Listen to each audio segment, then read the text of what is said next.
Our very special guest today is Donna Perino. Dana is an American political commentator and author who was the 24th White House press secretary who served under President George W. Bush during the final 16 months of his second term.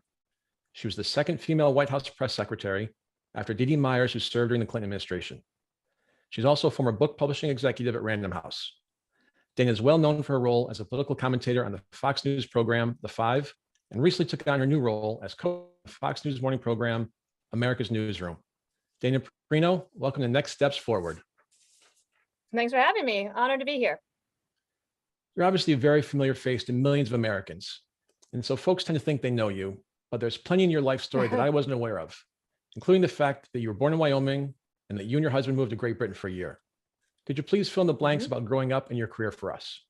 Yeah, sure. Again, thanks for having me. And I'm thrilled that you're doing a podcast. I think it's a natural outgrowth for people that are leaders and for all that you've done for our country and moving forward. I think it's incredible. So thank you for having me. So I was born in Wyoming. Not many people are. I didn't live there too long, but my mom and dad's family both are still there. One family ranches and the other was sort of small business entrepreneurs on long I-80, if you've ever driven across the country. And the ranch is really where I spent all sorts of formative time.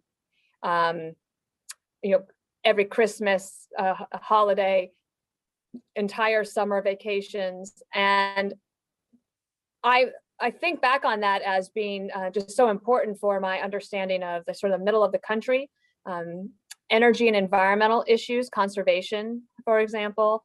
My grandfather was a county commissioner, for Weston County. And so I learned a little bit about public service. He was a World War II vet. Both my grandparents were World War II veterans. But then my dad was the only one who didn't stay on the ranch, and he moved to Denver. He went to college at University of Wyoming at Laramie.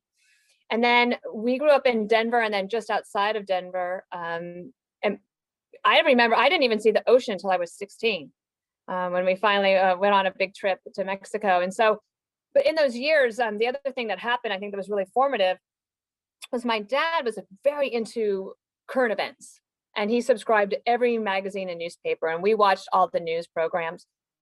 And when I was in third grade, he started this tradition with me where I had to read the Rocky Mountain News and the Denver Post every day before he got home from work. And I had to just be prepared to discuss 2 articles that I'd chosen. And that started this lifelong love of news and learning. And what's great thing today is that even if I didn't get paid to be informed and be aware of what's in the news, I think I would still do it anyway because I love it that much. Went to college to be in television news. I really wanted to be an anchor for a big metropolitan city. I love local news. But along the way, I realized that the climb to get to that position was just going to be not what I wanted to do. And so I ended up going to Capitol Hill, and I worked in communications and press secretary work on Capitol Hill, made a lot of friends. Then I met my husband on an airplane, and he's British. He's 18 years older than me. He lived in England at the time. There's so many reasons why it's just by chance that we met, and we fell in love on this flight. We call it love at first flight. And that was 24 years ago this August. And I moved to England about 6 months after meeting him, which seems like, for me, for being such a planner, that's so almost sounds spontaneous, but it was the right thing to do. And I had a family friend tell me, don't give up on this chance to be loved. And my favorite piece of advice in the new book that I have is choosing to be loved is not a career limiting decision. Even though a lot of people will think about that, like, oh, my career, I really want to get it underway before I settle down. And for me, I look back and think that at every point when there was a career advancement for me, Peter was there helping make it happen. We've mentioned that you were a book publishing executive, but you're also an author. In your latest book, Everything Will Be Okay, Life Lessons for Young Women by a Former Young Woman, it's been out just a few weeks now. What was the inspiration for that book?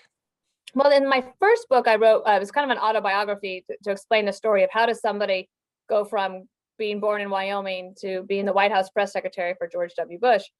And in that book, I included one chapter of all what I thought was all my mentoring advice in one place. And that was the chapter, Chris, that I just have been asked about over and over again. People, especially young women, that come to me for advice. And look, there's a plenty of them. Young women are talented, ambitious, and hungry for guidance. And so over the years, I realized I had more to say. And because that first book was successful, that's usually what happens. The publisher will come to you and try to get you to write another one. I put it off for a while until I really felt like I knew what I wanted to say. And then I spent the year of the pandemic, really every weekend, I would spend working on the book. And it's just so rewarding because I feel that when the book came out was March 9th, and that was about a year to the day when people started having to work from home and to socially distance. And it really kind of hit home that, oh, this pandemic is a serious thing. And it feels like the right book at the right time, especially with the title, everything will be okay. Now, that's not a passive thing. It doesn't mean that you don't have to work hard. But that if you do put in the work and you're born in America and you're educated, like, everything will be okay if you make good decisions. It's all about the decisions. You've also said that men should read the book too. What's in it for them? So my husband, when he first read the draft, he finished and he said, wow, women think a lot. And he said that you spend more time thinking about what we're thinking than we actually do thinking. But he also said that, he thinks that there's a lot of good advice in there. And Trey Gowdy, former congressman, who's also now a colleague here at Fox News, he said he got a lot out of it for himself, or just little tips and thoughts about time management and managing up, which I think is an undervalued skill. I learned how to do that, of course, with the president. And then also because, he's a dad. And my friends who are girl dads, I love all that they're doing to help make their young girls' lives as successful as possible. And sometimes, your dad can tell you something, he can give you advice. And I can give that very same advice, and women will just hear it differently. And so I've seen a lot of dads buy the book for their daughters, hoping that it will give them some increased confidence and some guidance to make sure that they sort of get on a right path as they embark on their lives. Well, our oldest daughter is graduating high school in a few months and off to college in the fall. And so I actually just got a copy of your book for her to read to kind of help her make that transition, the next chapter in life. So thanks for your leadership there. That's great. Yeah. So as states have started to lift their COVID-related travel and gathering restrictions, are you able to get out and do more of the traditional book tour kinds of events, or do you expect to be doing more in the near future? So I did one actually just recently. I got to go to the Bush Center, and President and Mrs. Bush came to the event, and that was in person, but it wasn't like a traditional signing where you have people line up. I actually was able to do one of those in Manasquan, New Jersey. And, you just adapt. People wore masks. They lined up 6 feet apart. And it took 3 hours, but we got it all done. And so it's been a little bit different. However, I think that, because I read the audiobook as well, the audiobook's done pretty well. But people are out there buying books. And if there's a way that I can reach them, and actually I probably have reached more people in this format, like the opportunity to talk to you and your viewers and listeners, that means a ton to an author to try to get word of mouth going. And I think that's actually started to happen with this book. Oh, that's great. And so with the summer beach season rapidly approaching, I highly recommend this to our listeners and viewers. Oh, good. Thanks. And it's on our homepage as well. So your first book was titled, "And the Good News Is, Lessons and Advice from the Bright Side." It sounds like you're an eternal optimist. When did you develop that mindset, and how can we manage to stay upbeat, especially in challenging times like today? I do think that some people are born with like a sunny disposition. And that's just the way some people are, right? Just like some people are born with liberal thoughts or conservative thoughts in terms of their ideology. For me, I was just always been a pretty positive person. Like the alternative is not good. It's actually interesting. When I lived in England, I told Peter that one of the things that kind of surprised me is that the country felt like a glass half full kind of place. And America is very much, even from its founding, this glass half full place where there's hope and opportunity, and you want to try and drive. And Like in England, if you ask people, how are you doing? They'll say, not so bad. And here, you hopefully you'll get, I'm great, things are good, and moving on. So part of it, I think that Americans are just optimistic. And also I worked for a president, George W. Bush, who was also a pretty optimistic person. And that didn't mean there weren't a ton of challenges. There were, but that, being joyous in life and thanking God for the gift of this life, and then trying to live your life as best as possible. I think that makes you more optimistic. The other thing is I've also had a chance to travel to many places all around the world, mostly because of my work with the president, but then also since I do a lot of work in Africa, for example, work meaning charity stuff. And I just go back to this point that if you were born in America, you won life's great lottery. I did an interview recently of an immigrant that President Bush painted for his new book, Out of One Many, and her name is Tier Suzuki. And she doesn't even know what her actual birth date is because Pol Pot at the time did not allow them to keep any records. But she knows that she was born in the year of the rat and that it was monsoon season. So she and I are the exact same age. What's the difference between her and me? I was born in America. And my life was immediately I go to the front of the line. And then she comes as a little girl here. She works hard. She now is an amazing person that works at Ernst & Young. And actually she went through the Presidential Leaders Scholars Program, Presidential Leaders Scholars Program. Yep. And that's how President Bush met her. And she is just such an incredible person. But I really go back to that. Tomorrow, I'm actually interviewing a young girl from Afghanistan. She's 26 and my assistant is 26. And when she overheard our conversation the other day in the pre-interview, and I got off the phone and Caroline said, "Oh, I see what you mean. They're the same age." And this young woman in Afghanistan, she's very concerned about her future as America decides to leave Afghanistan. And here's Caroline, right? She's 26 as well in America. And the opportunity to be born here, you cannot beat it. The wonderfully refreshing belief that pets transcend politics and bring people together. That's quite a statement these days when it seems the nation is so divided at times, it's hard to believe that anything can transcend politics. Can you make the case for your pets over politics theory and why it matters?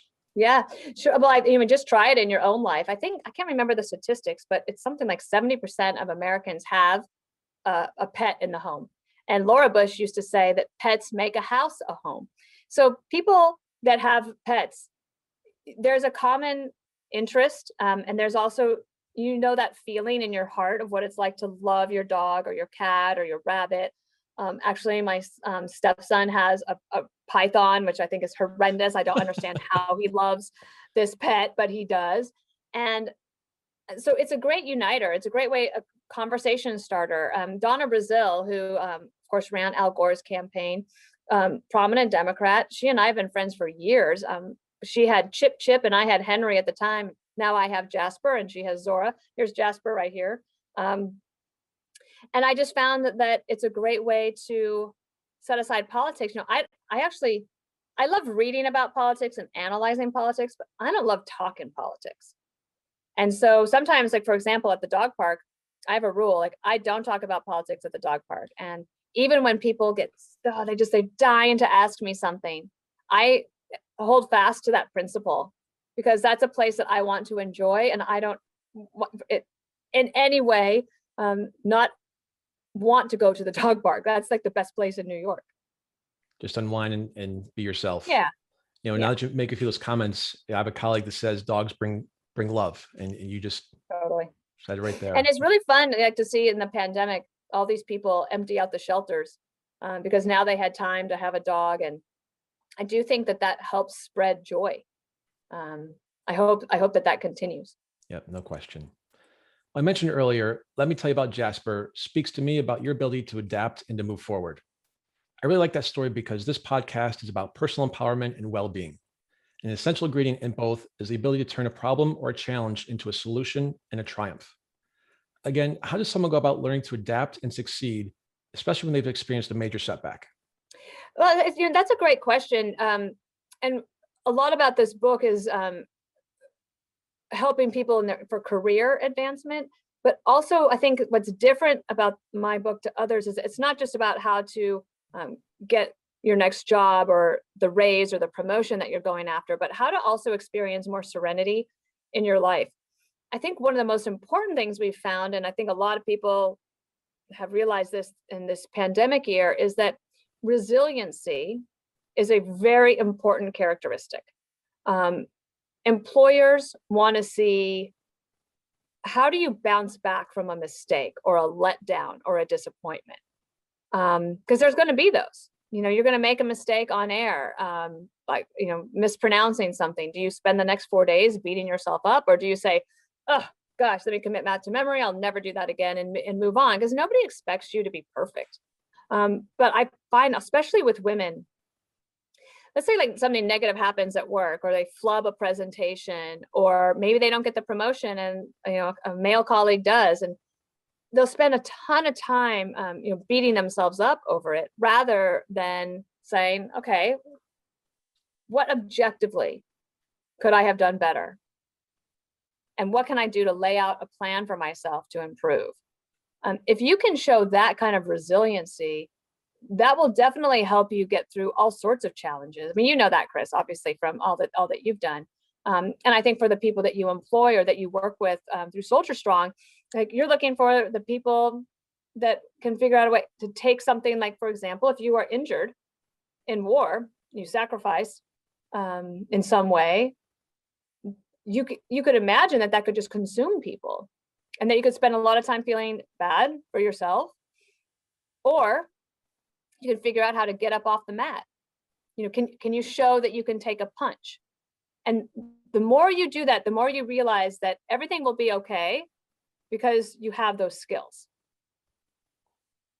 So, of course, no conversation with you would be complete without talking about your time at the White House, working for President George W. Bush.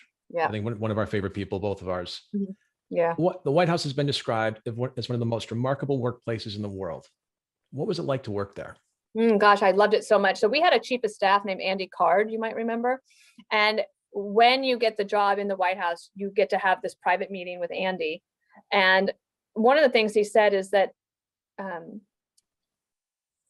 when you work at a White House, you can get a big head about it. He said two things to prevent that. One is to share the White House with others. If people call you and they're coming to Washington, D.C., and they would like a tour of the West Wing, come in on a Saturday or a Sunday and take them through and share it with people. I found that to be very true. But the other thing he said is, remember to be grateful every day. And so I started a tradition with myself where when I walked into the West Wing every day, when the U.S. Marine would open the door for me, I would say a prayer of gratitude. And I would ask for help to make sure that I was doing my very best on behalf of the American people every day. And because I did that every single time I walked in, no matter how many times I left during the day, it just made me live with a more grateful heart, if that makes more sense, because it's a temporary position. As President Bush said, even though we were going to miss each other, we all had to leave at noon on January 20th, 2009. We didn't have an option. You're not going to be able to stay. So I tried to make the most of it, because I knew that time would go by very fast. And look, it was very stressful. I used to get up at 4:12 in the morning, and I don't regret a single moment. I loved my time there. And I know that in some ways hindsight is 2020, but in my case, it informed all my entire future. And I am so grateful for the opportunity to have had that chance. 4:12 a.m. is a very specific time for your alarm to be Yeah. set. I love the that. thing is that my alarm was set for 4:20, but I hate to be woken by an alarm. And for some reason, I would wake up every day at 4:12. Just the body clock, exactly. Yeah. So you have another rule, and it was one that you created during your time at the White House, and that is always let the other person go first. How did that rule change your entire career path? So I was, as I said, I was so grateful for my time at the White House, but there was a moment in sort of the summer of 2007 when we were told by the new chief of staff, Josh Bolton, that if we didn't feel we could make it all the way through to the end, that perhaps it would be good to move on at that point so that somebody else can come in with fresh legs and see it through, because the president intended to sprint to the finish. I felt like I'd learned all I could as the deputy. And had that opportunity for about 2.5 years at that point. So my husband and I took a long weekend, talked it all through, and I decided that I would put in my resignation. And so I went to work on that Monday morning, and I saw Ed Gillespie, the counselor to the president, and said, "Hey, I need to talk to you after the meeting." He said, "Yes, I need to talk to you too." Okay, great. And then after the meeting, he said, "Dana, can you stay?" I said, "Sure." So then I sat down across from him and I went to just blurt it out because I was so nervous. Just wanted to get the news out. And he said, "Do you mind if I go first?" And I said, "Okay, sure." And I sat back and he said, "The president would like to make you the press secretary on Friday."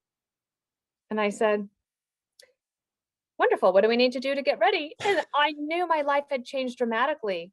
So that became my motto, that if somebody says they need to talk to you as well, let them go first. Anyone working that closely with the president of the United States must see and experience some very stressful, demanding, funny, and poignant moments. Mhm. What are a few of those that stick with you the most?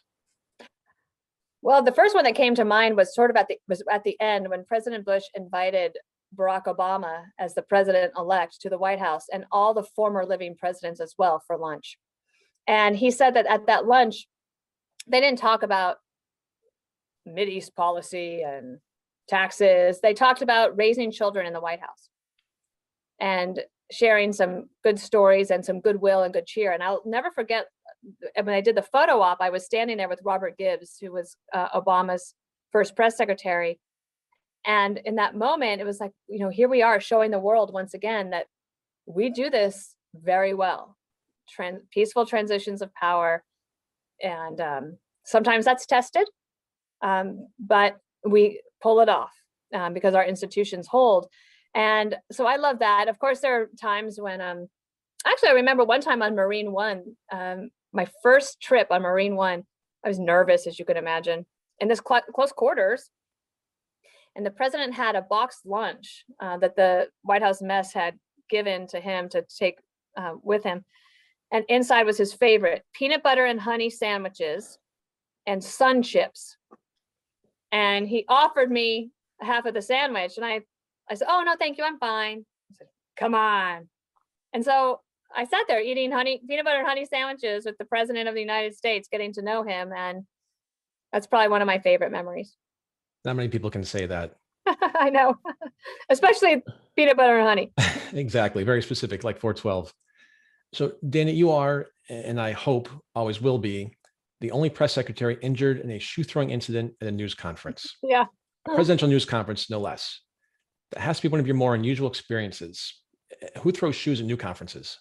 Yeah, well, a two-bit terrorist, that's who did it. That's what I call him. He's not just a protester. I was in Iraq and Baghdad at a press conference where here were all of these journalists who never thought they would get to ask their own leader a question at a press conference, let alone the leader of the free world, who was, the commander-in-chief of the occupying forces.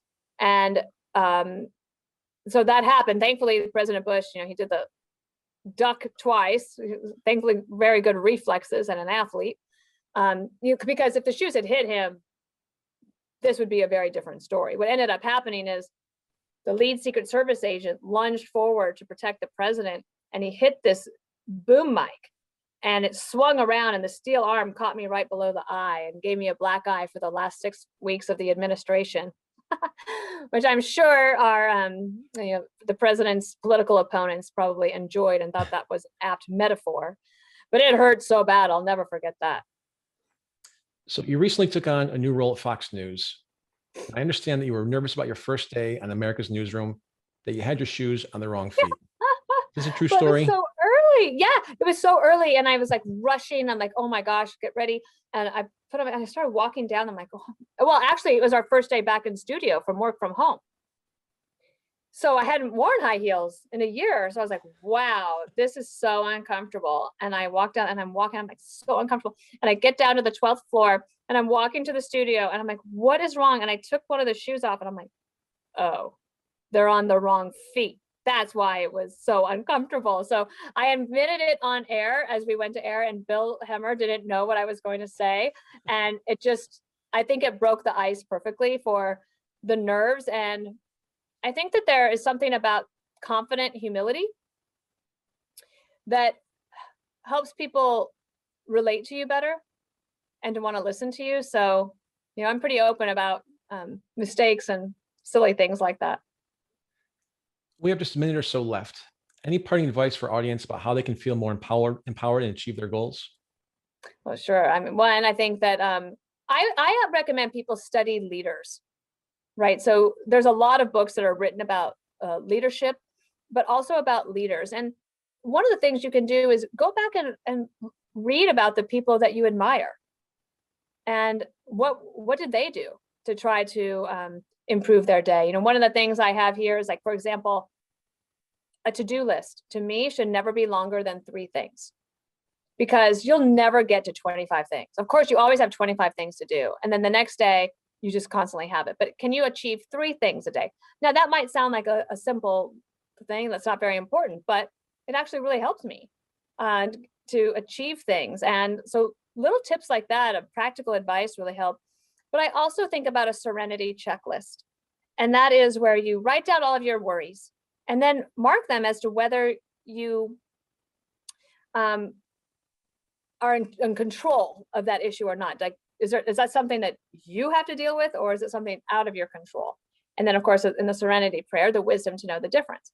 For anything that is in your control, then you start making a little list of how you're going to attack it.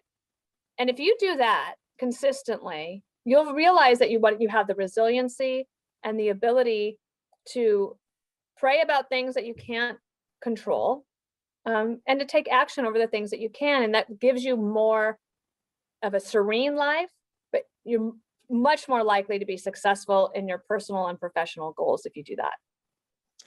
Dana Perino, thanks so much for being with us today. Thank you. Thanks for having me. And let Pete Hegseth know if he needs a backup on Fox and Friends, I'm available. I mean, Pete's wonderful, and you would be wonderful too. Thank you, Chris. No, thanks for your time. This is Chris Meek with Next Steps Forward, and I'll be right back with my next guest. And we are back. Thanks for joining us for the second half today. First, I'm so appreciative of Dana Perino to take some time from her busy schedule to be our guest in the first half. I think, as most of you know, she really is one of the busiest people in news and media today. And so truly appreciative of her taking some time out of her schedule to talk with us. Today, we're going to try something a little bit different. We're going to try and explain who I am, what I am, and why we do the show. I just want to give you a little bit of background on myself. I appreciate all the listeners and viewers who've been joining us for almost a year now, which I can't believe it'll be a year in August. And as we all know, what a strange year it's been, 2020, and certainly the first part of 21 with COVID-19. But thankfully, that seems to be moving past us now. But really just want to give you a little bit background about myself, why I started Next Steps Forward, and what the goal is here, and to share just some more information. As many of you know, I was raised in upstate New York by a single mom. My parents were divorced at a very young age, and she was a deaf education teacher. Now, deaf education 40 years ago was very different. People didn't have the idea or the means to know how to cope with children with different special needs. And so everything was lumped into one special education program. So no matter what that need was, they were all mainstreamed into one class. And not having the resources, not knowing what was out there for parents, a lot of these kids had troubles at home. And any given day, my mother would bring home a student due to physical abuse, mental abuse, sexual abuse. And she'd say, well, I'll give you a hot meal in the warm bed tonight, and we'll figure out with the superintendent tomorrow.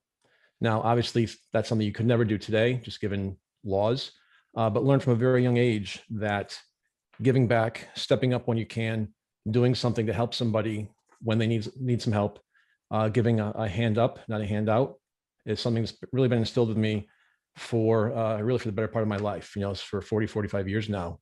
And, I grew up with twin beds in my room. And just, over the last 10 years, really figured out that wasn't just so I could have a friend sleep over. It's so the mom had a place to put one of her students when she needed to. So I took that mindset into college. As also many of you know, my beloved alma mater is Syracuse University. We had the Chancellor on a few months ago, and lived and worked up there for a few years after I finished college. And then realized that, to really kick off my career in finance, I had to move to New York. So I moved to New York City when I turned 25. I call it my midlife crisis, bailing out of upstate New York. So luckily, my wife laughs and says, well, I'm glad you're over that now. And you didn't have to go to an expensive sports car. So moved down to New York in 1995, and really in earnest kickstarted my career in finance.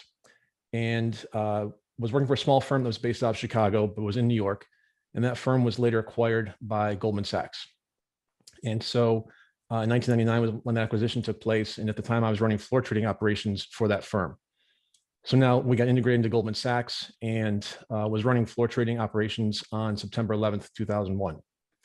And literally in the shadows of the World Trade Center. The office was 111 Broadway. I had my team on 3 different exchanges: the American Stock Exchange, the New York Board of Trade, and of course the American Stock Exchange. So our office was really in the middle of that triangle of the exchanges, and we overlooked Trinity Church. And for those of you familiar with New York City, Trinity Church is in Lower Manhattan on Broadway, and the road is called the Canyon of Heroes because that's where they would have ticker tape parades for presidents, for astronauts, for World Series parades for the Yankees, and once in a while the Mets, but more so my beloved Yankees. And just it was a very interesting and fascinating historic view. That's the oldest church in New York City. There's tombstones that go back 300-400 years. And so it's a really unique part of the city. And I remember being in the office that day and hearing a loud boom, and it sounded like a garbage truck hitting a massive pothole in New York City. And all of a sudden, one of my colleagues looks at me and says, "Hey, Chris, I didn't know we're having a ticker tape parade today." And we look out the window and it looks like ticker tape, it looks like confetti, but then we realize those papers are on fire or singed. And had no idea what was happening, what was going on. We had a small TV in the office. Some of my team was on the different exchanges already. This was about 8:35, I think, or 8:36 when the first plane hit. And started thinking about what was going on. I'm watching the news, and then we see the second plane hit. And again, we're across the street from the World Trade Center. So there were about 4 or 5 of us still in the office at that point. The rest were in the exchanges. Now I realized we had to get out of this building and I have to see what's going on in different exchanges. One of my colleagues was an offensive lineman at Yale and had just undergone knee surgery. So it took the other 3 of us, all 3 of us, to go down the stairs that morning. But remember, we made it down. The elevator was out. The building had shut that off. And so, went down the stairs, and thankfully there happened to be a cab right outside. And so we were able to put him in a cab to let him go. And went over then I realized I had to go to the different exchanges to see what was going on.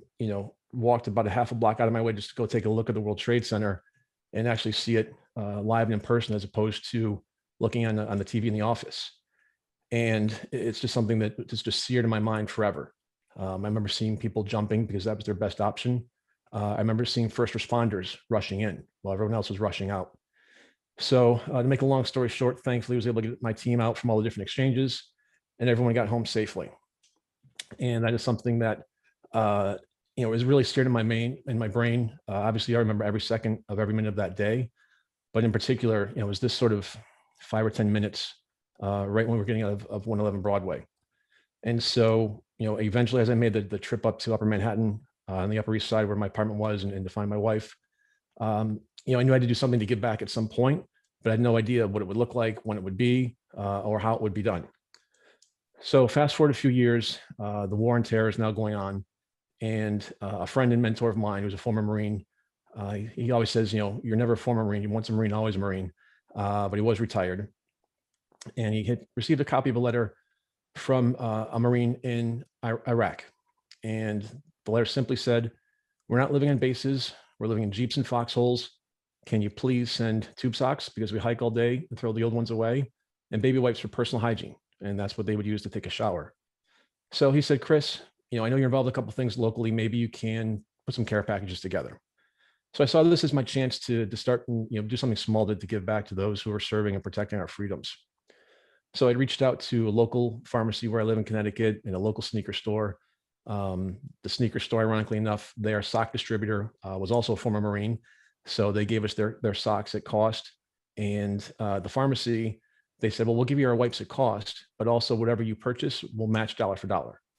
So we had some local sock drives, we call them, in Connecticut, with some schools, churches, synagogues, businesses, and ended up shipping about 1,500 pounds on our first shipment. We were able to get a connection at an Air National Guard base up in Newburgh, New York, and would rent the U-Haul and drive the gear up there.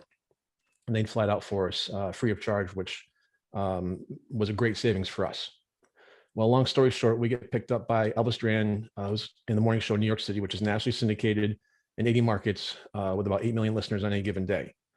So all of a sudden we're having sock drives from Maine to Miami to Hollywood and everywhere in between. which in theory sounds great, except when you live in Connecticut and it's the middle of February and there's a foot of snow outside and your wife can't park a car in the garage, she's not too happy with you. So continued doing that for the next several years and ended up shipping over 75,000 pounds to 73 units in Iraq and Afghanistan. And then in 2012, the wars were winding down, the troops were looking to come home, and there really wasn't a need for us at that time. And so we were really looking to close up shop until another friend of mine came and said, hey, Chris, there are some pretty significant gaps in the post 9/11 GI Bill. You should take a look at that. Well, apparently my friends think I have a lot of spare time on my hands because they're always giving me ideas of things for me to do and not for them to do, but they always get involved.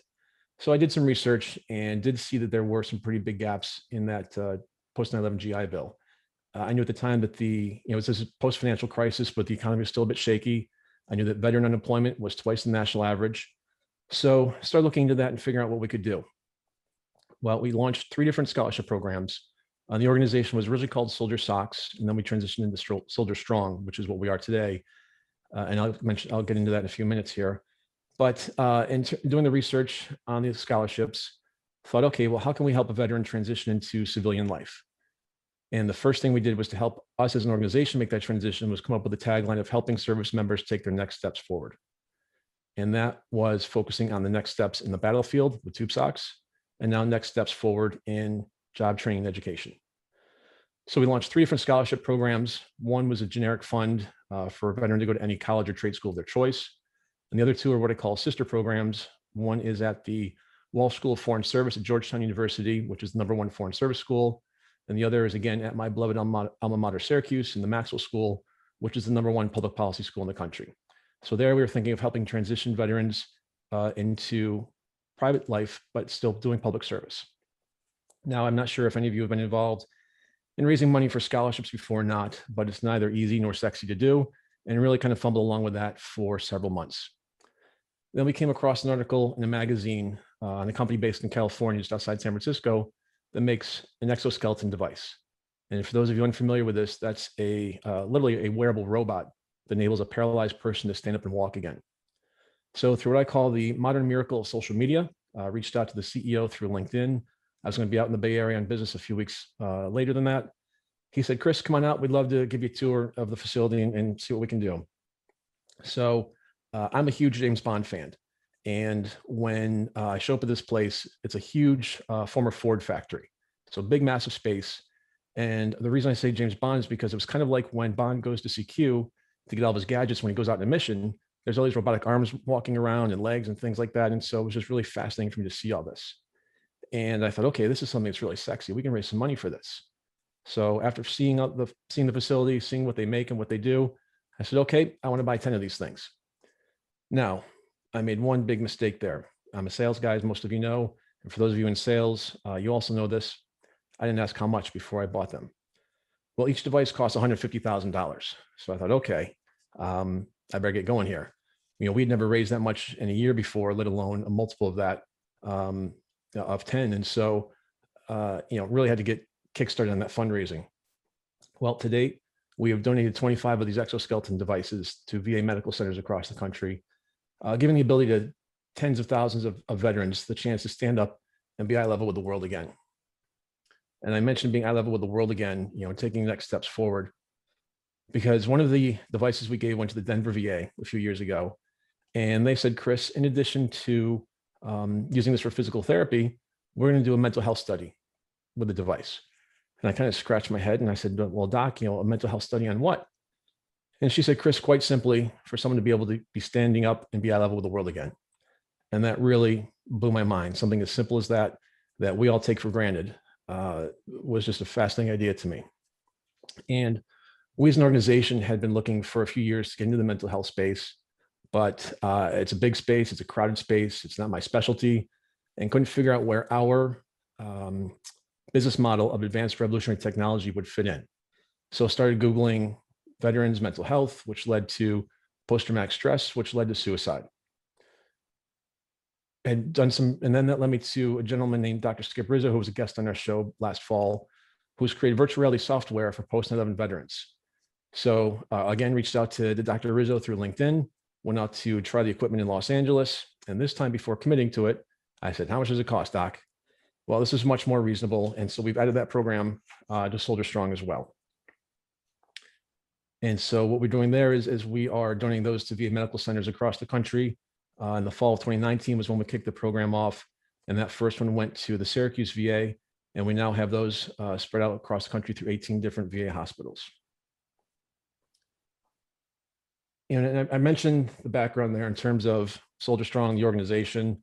I think many of you know that the organization's name has come up a few times just from some of our other guests. And I really have not tried to use the show as a platform for the organization, because it's not, but it really is an opportunity to talk about what next steps forward means, what it means to me, what it means hopefully to you, and in terms of empowerment, well-being, mental health. As we know, the last year has really been a kick in the gut to all of us, especially in the mental health space. And I've said on many shows that the one positive to come out of this is that mental health is now forefront in terms of the conversations we have, and trying to really reduce the stigma of what's involved with that. And also, I talk about Soldier Strong, the organization, because yesterday was Memorial Day, and that's the day that we honor those military men and women who made the ultimate sacrifice. They gave their lives in defense of our freedom and liberties. Now, many people confuse the purpose of Memorial Day and Veterans Day, which is on November 11th. Veterans Day pays tribute to all American veterans, living or dead, but especially gives thanks to living veterans who served their country honorably during war or peacetime. There's been a quote going around social media, the last couple of days leading into Memorial Day weekend. And it was from General George S. Patton, who said, "It is foolish and wrong to mourn the men who died. Rather, we should thank God that such men lived." Now, I would disagree with the first part of this statement. We should remember, mourn, and honor those who have died. Well, we certainly should thank God every day for those who live. In Patton's era, more military people died of their injuries because they didn't receive the kind of treatment they needed within what's known as the golden hour. Treatment of battlefield injuries has been reimagined since Vietnam, with millions and millions of dollars being invested in trauma treatment close to the battlefield. As a result, more and more of our military personnel are surviving the devastating injuries today that would have been fatal years ago. So having more veterans alive on Veterans Day, rather than mourned on Memorial Day, is a cause to be grateful. There's also an obligation for all of us that we must share with grace and gratitude. And that obligation is what Soldier Strong and its ethos are all about. It's about helping veterans with visible and invisible wounds take their next steps forward. Sometimes literally through the help of robotic exoskeleton that helps veterans stand and walk for the first time in years. And sometimes with the help of our Brave Mind virtual reality system that helps veterans begin to move past post-traumatic stress. Again, I urge you to go back and watch the show with Dr. Rizzo and Chris Merkel. Chris Merkel is a Marine veteran who had suicide ideation. He really came very close several times. And through the treatment with Dr. Rizzo at USC, using the Brave Mind virtual reality system, not only has he been able to overcome his post-traumatic stress, he's now finishing his PhD in clinical psychology to help those going through what he was going through as well. So having learned a bit about mental health using virtual reality, going through what we've gone through the last 15, 16 months with COVID, hearing more and learning more about people being scared, people being afraid, people being alone, not knowing who to talk to just because they're not feeling right. We hear the phrase, "It's okay to not be okay." And that's never been more true. And that led me into launching another nonprofit called Reach Strong. And again, the idea there is we're looking to fund and launch programs of virtual reality to help first responders, frontline workers, sexual trauma, and children who have gone through traumatic experiences. And so, I urge you to take a look at the site, reachstrong.org. It's really just a news aggregator right now as we go through the funding process. But, it's something that is unfortunately necessary, but also fortunately necessary because now people are talking about it more. And, we use the phrase next steps forward, maybe a little too cavalier, a little too loosely, but there are people that need help out there. And we're here to help each other. That's what the whole point of community is, of civility, really being the neighbor there that you can be and that you need to be. And just because people might look okay on the outside doesn't mean there might be something wrong on the inside where they're not feeling right. And just ask, "Hey, how are you doing today? I'm just checking in. I haven't seen you in a while. What's going on? Can I help you with anything?" and you really just get a sense and get that conversation flowing. We're going to continue to work every day to help others take their next steps forward, because I can't imagine doing it any other way. And I want to leave you with one last thought for the day. It's a quote from my mom. And again, this is going back 40, 45 years ago, but still burned in my brain. And she would say, we might not be able to change the world today, but we can change the world around us. If you think of something as simple as that, don't be so scared about how daunting some of the problems are that we're facing out there as a nation, as a society. Think about what you can do to make every day a little bit better, not just for you and your family, but for those, with arm's reach from you, your neighbors, your coworkers, your classmates, anything like that. One little act can go a long way. If you do it and you pay it forward, and then maybe 2 more people do it, and then it goes from 2 to 4 and 4 to 8 and so on. And those numbers really become exponential very quickly, just from one small, simple act. I'm Chris Meek, proud host of Next Steps Forward. For more details about upcoming shows and guests, please follow me on Facebook at facebook.com/Chris Meek Public Figure. We'll be back next Tuesday, same time, same place, with another leader from the world of business, politics, sports, or entertainment. Until then, stay safe and keep taking your next steps forward.